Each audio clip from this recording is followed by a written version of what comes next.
Just getting ready to pull on to Weldon Springs Conservation Area. Our group got selected again this year to do the management hunt out here. So I had a quick afternoon that I could come out.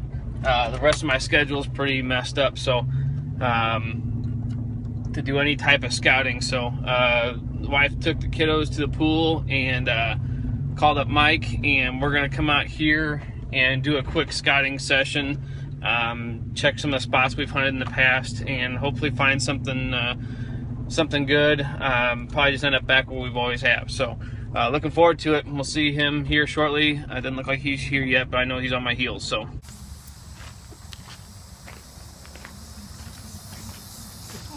hey there, Sugar Britches. you ready? I think so. Let's do it. Okay. Jeff and Mike here with CS Outdoors, and we just got out to Weldon Springs and started our little scouting session, and we weren't here but 15 minutes, and this guy over here steps in the hole and tweaks his ankle, walking like a great blue heron over here. So we're gonna take our time a little bit and make sure the complete scouting session gets accomplished today. I'm coming. So notice that the fields that we were concerned about last year that they had put in food, they went through and did a big food plot and what we were considering a good bedding area.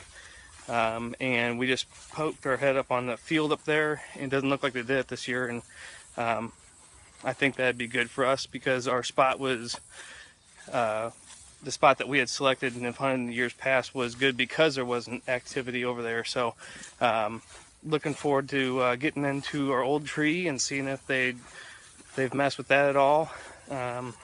Hopefully not. Maybe we'll get back to what we had hunted in the past. So we shall see. All right, so we just got up here, and you can see the foliage in the background. You can see they brush hogged around the field that they did last year, but it looks like they let it go this year. They're probably rotating. So our spot is hopefully back to what it was before. We liked the deep concealment. It kept a lot of the other hunters out of it. This brush hog path will probably bring a little bit, but at least the food's not in there. So hopefully we get a good opportunity at some good deer this year and get our spot back to what we had it before in the past. So yeah, I think we'll still see a little traffic with what they brush hogged here, but it's not going to anything. It's basically just a perimeter around this overgrown pasture. So I'm not really too concerned about it because where we are, we're tucked in a staging area off of this, adjacent to it. So I'm not really worried about really having anybody in on top of us or anything else. So, you know, we're tucked in the woods pretty deep and in a really good staging area. So I think I really like what our chances are going to be, at least from this initial scouting session. So hopefully it stays the same. Yeah. Hopefully I don't come in here and throw a Hail Mary at right before we get back out here. Well, last year they were planning on opening day. They had the planter in here. We were watching them from the tree, sitting in the tree, watching them plant this field here. So it was poor planning, you know, but it is what it is, you know. It's public land hunting. Yeah. I guess it's take what you can get. What you can get. So we'll see. Hello, beautiful. Been too long, my friend. We just got back into about our favorite spot, and this is why.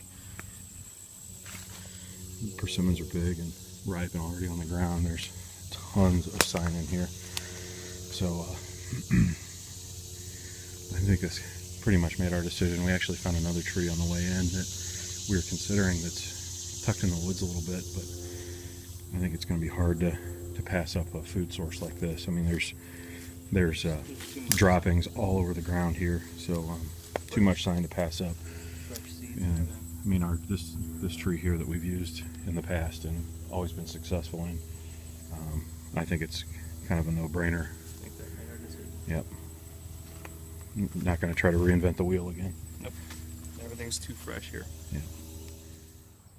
And talk about it, what an intricate trail system this is. There's like 5 fingers right here, that all just spider web, and they converge right here about 40 yards from our tree. So basically what we're doing is we're just taking some limbs that are laying down, and we're kind of diverting some paths here to try to funnel them a little bit down in front of our stand. So we can't trim any limbs, being conservation ground, so we're not allowed to do that. But you know, we can definitely take some limbs off the ground and kind of create some diversions a little bit and funnel them a little how we want. So make do with whatever we can. But man, it looks really good in here. I'm really excited. There's fruit on these persimmon trees. They're all just overloaded, just bearing tons of fruit. So it's really gonna hopefully be a good sit this year. So this is kind of basically our setup. That's the tree here that we're going to be in, and then basically we have persimmon trees all along this side, and then we came up here and there's all these intersecting trails, and we basically just kind of brushed some of them in to, instead of them skirting up high of us, we dropped a bunch of these dead branches across the path, across their trail, and we're funneling them down here in front of us, like right here. And then if they want to go under that, they're going to have to turn broadside there, and giving us a perfect about 40-yard poke at them right through here. So I think it's definitely going to afford us a lot. So and then the biggest asset of this is this persimmon tree that's over here on this side. I mean, it's just absolutely loaded. So that's the big draw of this spot.